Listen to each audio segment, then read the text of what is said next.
My name's Emma Kirsting. I am a senior, soon-to-be graduate of Ithaca College, and this is my final project. For my senior capstone course, I was assigned to create a project that is meaningful to me, and so I thought it would be a great opportunity for me to try out video making. I've done it in the past on like a smaller scale, but I thought that this would be a cool chance for me to learn more about something that I'm passionate about. In this case, climate change. So this video is about climate change, specifically in the Finger Lakes region, and how that's impacting us today. We're gonna get right into it, and I'm gonna close the window. So I really like filmmaking, like as a concept. I haven't really had the chance to do it a lot, but I love editing. This year as the podcast editor at our campus newspaper, and so just constantly I was editing audio and getting in the nitty-gritty with the details, and I love doing that kind of stuff.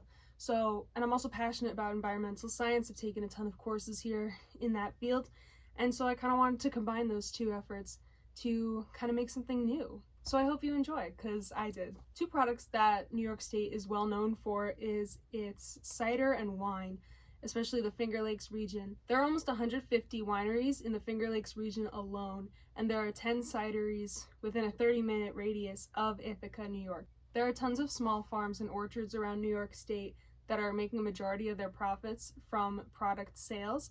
So for cideries and apple orchards, that would be wine and cider. For apple orchards, they do a lot of U-pick, which is when you can kind of just show up and pay for, $20 for a basket and take as many as you want, which is a super popular activity to do in the fall. You've seen the Instagram photos, you know it well. And outside of the U-pick opportunity, there's also tons of products you can make from apples and other fruits. Apples specifically, you can make cider, you can make apple cider donuts, you can make vinegar, you can make apple sauce. The list goes on. So what's the deal? Why should you care? Why should I care? Like, why am I bringing this up? Am I recommending you visit Central New York this summer? Maybe, it's lovely. But no. I'm telling you this because there's a big issue that's happening globally, and it's directly impacting these businesses in New York State, and I'm talking about global climate change. We're all familiar with global climate change. It takes place in different forms. On a base level, it's that the global climate is getting warmer, but it can also be about weather patterns. The winters recently have been getting a lot tamer, but then we have crazy weather going on in the spring, and sometimes we even have a frost. But before I get too ahead of myself with that, I want to talk about basic, fruit biology. To learn about these orchards and vineyards and how they're being impacted by climate change, I'm going to talk about the biology of apples and grapes and what specifically goes on in Central New York when it comes to wine and cider production. And we're going to find out, are these small farms in danger? I hope not. I spoke with local experts. We got Paul King from 6 Mile Creek Vineyard. The goals here, being a winemaker distiller, are to make best wine and spirits that I can. I've been doing this for a long time. I don't actually have a lot of formal training. I was trained on the job here by the former owner, who was the owner winemaker. And I learned a lot, and with it I brought some skills from the work that I did on the Cornell campus at Boyce Thompson. I worked at Boyce Thompson Institute for Plant Research for 25 years in the environmental biology group, and that was great work, just like this is very different. Most of the work that I did there in the environmental biology group was studying the effects of air pollution on plants. We got Amara Steinkraus from Little Tree Orchards. My name's Amara Steinkraus. This is my family's orchard, and so I grew up here. I'm the second generation coming in, so my mom started the farm in the early 70s, and my title, I guess, is kind of orchard manager. I make all the cider, I make all the value-added products. We usually have a small seasonal crew, and I manage the crew. I do most of the farmers markets. And we got Chris Gerling from the Cornell University Agritech Food Science Lab. My name is Chris Gerling. I'm a senior extension associate here at Cornell Agritech, and I work in extension, as my title says, and so that means I help people to make wine and cider. I help with production issues. I help with troubleshooting. I like to think I'm kind of like a consultant for these people, helping them whatever way they need. The lineup is stacked. We're going to learn so much. I already did from talking to them. You're about to from how I deliver this information from them to you. So I have a sustainability project I'm working on right now, trying to work on more sustainable practices for wineries. We have a long going initiative for helping with vineyards. People are growing grapes in New York State. And so I'm trying to do kind of a similar thing for winemaking practices. So once you actually harvest the grapes and are in the cellar, how do you use less water? How do you use fewer chemicals? How do you reduce your waste? Those kind of things. But in my mind, a huge piece of it is really like that, trying to be the best stewards of the land that we can, and like not just pumping it full of fertilizers or pesticides to like get the output that we want, because that isn't sustainable long term. Like, so how do we create a sustainable model, and that's sustainable on every level, like interacting with the land, financial sustainability, like health-wise sustainability for ourselves, all the aspects that go into that. I wouldn't, equate like a winery with like a coal power plant or anything like that. It is a business that's very closely tied to the land and to the water. And so as a place that is both reliant on the environment around us, it becomes really necessary for these businesses to take care of and showcase these natural resources that they're so reliant on.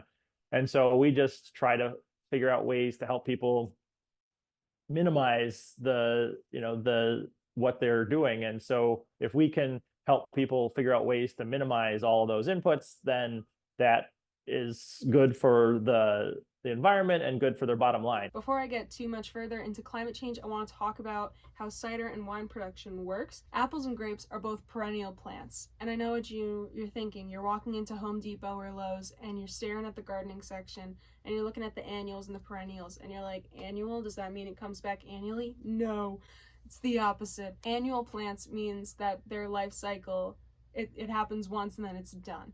So like corn, rice, I'm talking carrots, beets. I could go on. And perennial plants are what's growing back every year. And so you're talking about trees, we're talking about grapes and apples. With this kind of a crop, they are completely at the mercy of the climate, right? The climate is everything for how the grapes and the apples will grow. Like you plant corn every year. We're going to plant a new variety of corn this year because it's been hotter and wetter, or hotter and drier or whatever. So well, apple tree, you hope is going to be in the ground for decades, and the same with a grapevine.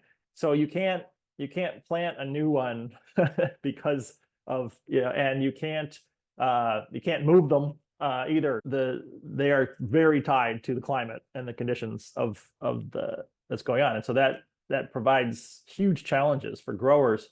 With that, part of it is about taking a few years for a perennial plant to grow and mature enough to be at a point where you can use the fruit and eat the fruit and be, satisfied with the result. But it takes several years for that to get to a point where every year it's producing like an apple-sized apple or like a real-life grape and not just like a little dot of a grape or like a little like crab apple-sized thing. Here's Paul to speak more on that.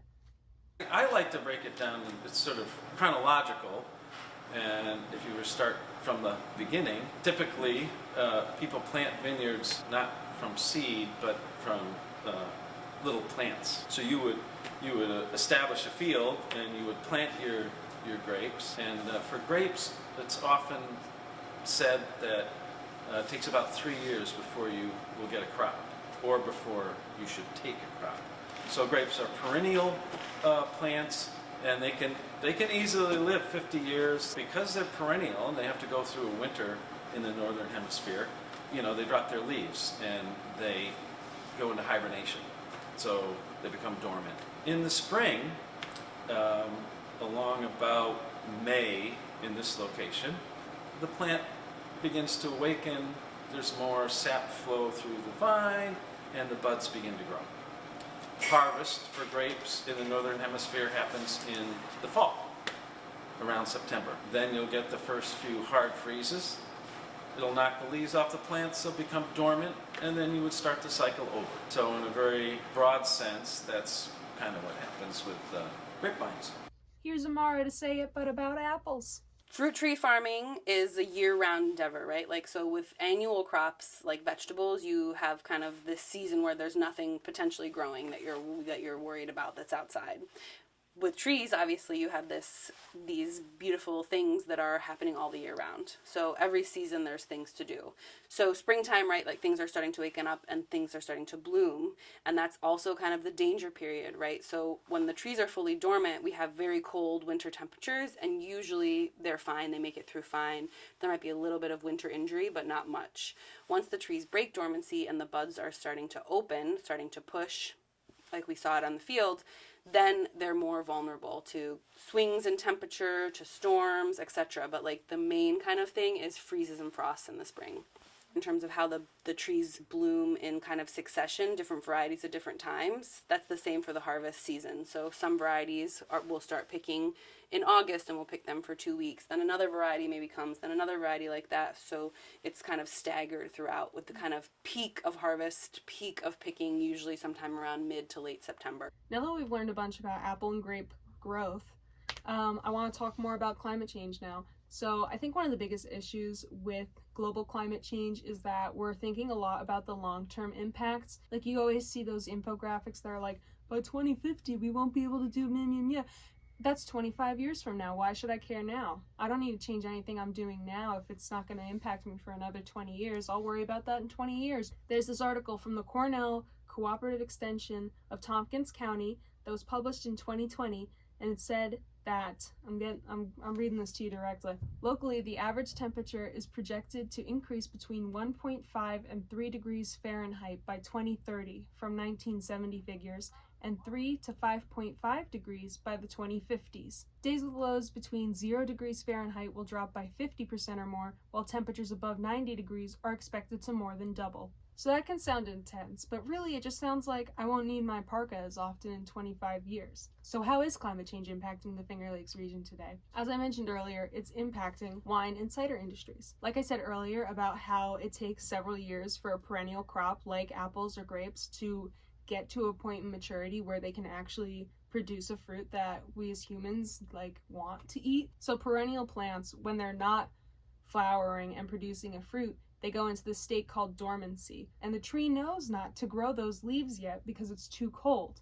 But when you have a tamer winter, the buds naturally start growing back when it gets warmer, and then they start to flower and the leaves and the fruit form.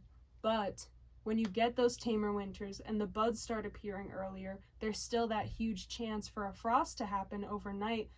The winter's been so mild, that hardly ever happens at 6 Mile Creek. So that's a really good thing. So the warming, the lack of really cold temperatures that kills buds, that's fantastic. Everybody hopes for that, right? That happened last year. This is a mirror image of last year's thing. But the thing that happens, this is really abnormal. This is, you look at National Weather Service, this is abnormal. Last year, we had the buds come out a full 2 weeks before they normally do. And once the buds come out, and they're about a half an inch to an inch long, they're at their most sensitive stage for freezing. We got a really cold snap, and it took virtually all of our crop and a lot of crop around the Finger Lakes. And that's a real problem. Even though we're having really tame winters recently, there's still plenty of nights where temperatures are below freezing, and that's really harmful to the plant if it's getting to a budding point so early in the season. Varying stages of development, right? Like, so this is what we call tight cluster. And if we go even like some of the ones, or even one row over here, like these are all the blossoms, right? So like this is the stage just after that stage. So these ones will start to open. Hopefully at this point they'll probably wait like another at least 5 days or so if we don't get a warm weather. And they're a little bit safer, right? Like those ones are a little safer, these ones are a little bit less safe, and then once the blossoms start to open, even less safe. But anything past once they break dormancy is kind of a vulnerable time. So this is why the spring is such a vulnerable time at the orchard. You never know what's gonna happen. So today is April 25th, and it's currently about 50 degrees out, which is lovely for April. But about a couple hours ago, this morning, it was 30 degrees when I woke up at 8 a.m. And so that's another example of what we were talking about with Amara and Paul, how that like flip-flop it's a really sensitive time for the plants, and so for the temperatures to suddenly drop and then get warm again is really, the lack of consistency is harmful for the buds because they're in a really sensitive state. In late May of 2023, there was a freeze overnight. And we had temperatures that were like 20 degrees for like 5 hours or more. And that's pretty unprecedented. And at that point, all of our trees had flowered pretty much, and everything had set fruit. So there was like little tiny baby apples, you know, maybe the size of a pea on the trees. And we thought, okay, like maybe they're gonna be okay. But they were so tender that even the next day, some of them still looked okay, but within 2 weeks, like everything had fallen off the trees. And to my knowledge, that was the first time in somewhat recent history that has happened. You know, we've had killing frost before, you know, like where we've lost 30 or 50% of our crops, or, you know, it's not uncommon to lose, you know, like 15 or 20% of your crop, depending on what's blooming when. But to have that level of significant loss was pretty unprecedented. And we have these kind of like microclimates because of the hills and because of the lakes. It was like one area might have had this temperature, and then 20 miles away had not that temperature, and then 30 miles away didn't even get affected at all. And we literally lost like 99% of everything. So I think the next 10, 20 years is going to be an interesting time in growing fruit. So many orchards and vineyards and plenty of people that were growing crops, farms in the area, in the Finger Lakes region, lost the majority of their crop, if not nearly all of it. And that's a huge issue for these companies because a lot of them are small businesses and they need their crop to continue to operate. It's not like a major industry where, oh, the crop in New York didn't go well this year. Well, let's call the California branch, no pun intended. Let's call California and say, hey, send your grapes over. We lost everything. And so last year we partnered with a farm up north that has similar management style practices to us and bought apples in, which we have never done on that scale before. So we bought apples in from late August through October, which is really what allowed us to like move through and be okay this year. We sold some fresh apples out here for U-Pick, but a huge amount of our income at this point is from cider. But I know that a lot of smaller scale producers were kind of scrambling of like trying to make the connections of buying in apples, which is like a whole logistical chain in of itself, which is not usually what they're doing. We don't really have the infrastructure like set up in a way that is like, because that's not what we're normally doing. So that was like a whole logistical, like it took me a couple months to like secure sources and like how are the apples going to get here. But thankfully we were able to do that, which has allowed us to get through. Yeah. We're a small sort of family-run business, you know. We can't grow like the Reds. So we have verbal contracts to buy from a lot of vineyards closer to the lake shore. And we do it every year. We know we have to do it. And we've grown enough so that a substantial amount of our grapes have to be purchased off-site. We don't get that much from this vineyard relative to what we need now anyways. So the same thing is true. It just is exacerbated by a real cold winter. We just have to buy all. Last year we bought all our grapes. We didn't harvest anything on site. So that's a problem. It's a cash flow thing, and it's a problem, but we can do it. These independently owned farms don't really have that much flexibility in what their crop is, and they don't have the budget or size to include infrastructure that protects the plants. The biggest thing that's done in terms of planning for these things is the larger vineyards will buy a wind machine, and they put a propeller on a stand out in the vineyard with an automatic system. Once the temperature drops below a certain level, a big engine starts and turns that fan to generate these rotors that I'm talking about. You do some mixing in the lower 200, 300, 400 feet. That often is enough to protect a crop. That worked very well during last year's event for people close to the lake shore. that worked. People that had wind machines got a crop. I know people, big orchards, the interplay with technology, right? Like you might have ever even seen like on Seneca Lake, some vineyards have like these kind of like wind turbines. That's kind of one innovation, but it's again a huge amount of infrastructure and expense. So to sum everything up, climate change bad. Yes. Thank you. Climate change bad. We did it. Global climate change can seem really intimidating, but at the same time, because the impacts that scientists and researchers are showing to the public are so far out in the future, it seems like it's not really worth it to stress yourself so hard on an individual level to work against that. But with issues like what's going on in the Finger Lakes region, it seems like it's a lot more of a big issue that these local farms and businesses are struggling because they're losing so much of their crop when they have these moments of vulnerability like last May, and they're not really able to bounce back as easily as they could. With that, I think at the end of the day, it's just super important to support local businesses because so much of the Finger Lakes, like small scale industry, is agricultural based. Especially in this area around Ithaca, really uniquely settled in terms of there's a huge amount of tourists, there's a huge amount of students, and there's a huge amount of local people that are really wanting to buy local products and support local small farms. And I think you can see that even in our farmers market, right? Like it's one of the top rated farmers markets in the country because there's this beautiful, bountiful wealth of small farms, and people are valuing the small farms and the work that they do and the food that they're providing. I think one of the first steps in individuals understanding how global climate change is impacting us is being able to apply it to a smaller scale and how it's affecting us right now. And I think that the wine and cider industry that's being impacted by things like the frost and the more intense weather conditions like bigger storms and tamer winters, tame winters, but then there was a blizzard in mid-March this year. Farming has always kind of involved risk and managing that risk, but more and more just trying to be ready for things to go a little bit wrong, because it just seems like something always does. So yeah. There's not much.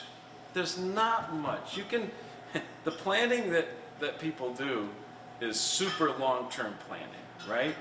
So you know your location and you plant varieties that are appropriate for your location. So if you're in a cold climate site, you plant hybrids, you plant varieties that can take cold. There are varieties from the University of Minnesota. We have one out here called Marquette, the first red variety on the property, and it's designed to fruit even after really, really cold winters. Even that has a limit.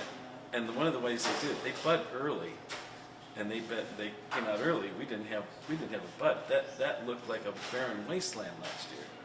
So plant varieties that are appropriate for your site. That's one thing. That's long term. That's at the beginning. You've got to say, okay, I'm planting varieties that are very long lived. Very expensive to tear up a vineyard and redo it. So what will grow well here? That's the first thing you can do. And that effort can be overwhelmed by an unusual weather event. When I was doing some of my research for this video, I saw an article from like Forbes magazine that said like the Finger Lakes region is the new wine country. California is well known for its wines, and it's having an issue like this as well because there's so much of a drought happening in Southern California all the time. The West Coast, for example, where they say it's getting so hot and so dry that they may not be able to grow these kinds of grape varieties. For example, where we are, we're not seeing like super high temperatures, right? So we're not as worried about, when you just say like warming, people are like, fine, it's pretty cold here a lot of the time. I'd like it to be warmer. But of course, what we see here now is we're just seeing more extreme events at more inconvenient times. We've had years where we've had so much rain in short periods of time. Having consistency in terms of the growers are just facing really difficult challenges one year, and the next year they get something completely different because the weather patterns have become just more and more unstable, it seems like. And so we struggle with getting adequate crops with good quality on a reliable basis. Because these trees and vines are perennial crops, what happens one year affects the next.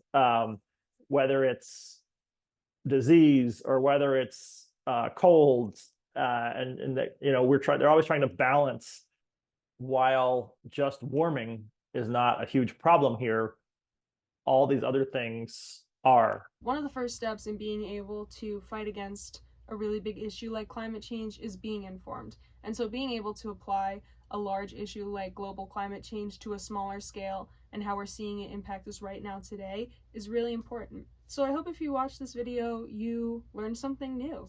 And I want to give a huge thank you to the experts I spoke with to learn more about this. And I'm going to hand it to Chris to wrap things up. I can't predict what it's in 10 years, if everybody will be doing this practice or have been planting this grape or whatever. But I think it's a combination of all these things that provide more options. The way to think about global climate change and its impact on agribusiness really is to think about,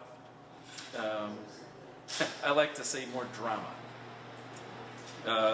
Our weather systems, and therefore our climate, is driven by energy, by heat energy, by solar radiation, and so more energy in, more drama out. A lot of scientists would say, okay, so there is global warming, there's going to be climate change, that things will happen, but are we going to spend millions and millions and millions of dollars to try and remediate? Could we spend $100 million and it would be okay? Or do we spend $500 million or $1 billion planet-wise, or $2 billion, and then find it's unnecessary? Do we understand them? It's probably a good thing to not disrupt world climate the way we are, and to try and at least mitigate some of our emissions, because we know we don't know all the answers. For me, and part of my learning process of stewarding this land has been connecting it back to the original peoples that were here first. So like the Gayacono people, right? Like are the Cayuga people that were in this area. And they were here for thousands of years. And so for me, being blessed to have resource of land and be living and stewarding land, I'm continuing to figure out more ways of how to connect with those peoples and bridges of connection that they might have wisdom to share, and like how can we live in reciprocity with each other, because the Cayuga, the Gayacono people, are the only people of the Haudenosaunee people that are from New York area that have no land of their own. So that's like been on my mind and continues to be on my mind of like how do we make those connections happen? How can we as human beings come together and like weather what the next 20, 40, 50, 100 years is going to be like, given that climate change is happening in the way it's happening? And part of, I think, that is like reconnecting with people who have traditional land-based knowledge.